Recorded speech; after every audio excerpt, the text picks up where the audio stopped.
जय श्री जगन्नाथ सांग मैंने सिले टी था गोटे सुंदर कथा टे मन पड़ा। अच्छा पुण्य तो केवे देखा जाएनि, जो दान करती पुण्य केवे दान कले देखा जाए ना। दान करती कौटी ना प्रकृति जी कहते पात्र तू दान कर अपात्र दान करना।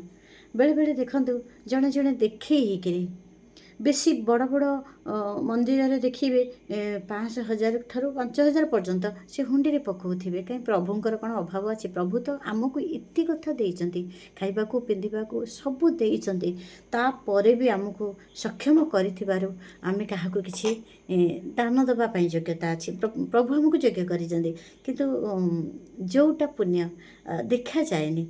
किंतु आपण को आत्मा को केमिति शांति मिलला ना प्रकृति जड़े मागुची बाबू माँ किसी खाएनि दिंतु ना सी जदि आप गोटे मिल देले ताहले आपणकर 5,000 हुंडी पकेवा दरकार ना। आपण अंतर मानव अंतर आत्मा आपण को निजे आपण विवेक निजे आपण को कहीदेव जे ये तोर पुण्य है। अरे तो पुण्य तो केवे देखी पारुनु, तो आत्मा जदि खुशी होती तू पुण्य अर्जन कलु। आ प्रभु हुंडी प्रभुंर कौन अभाव अच्छे?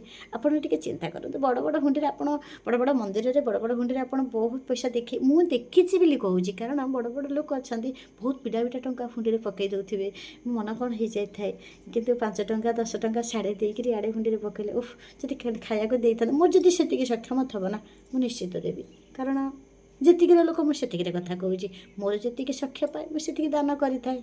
ठीक कहूँ ना? आपण मैंने जब भल लगे निश्चित कहे।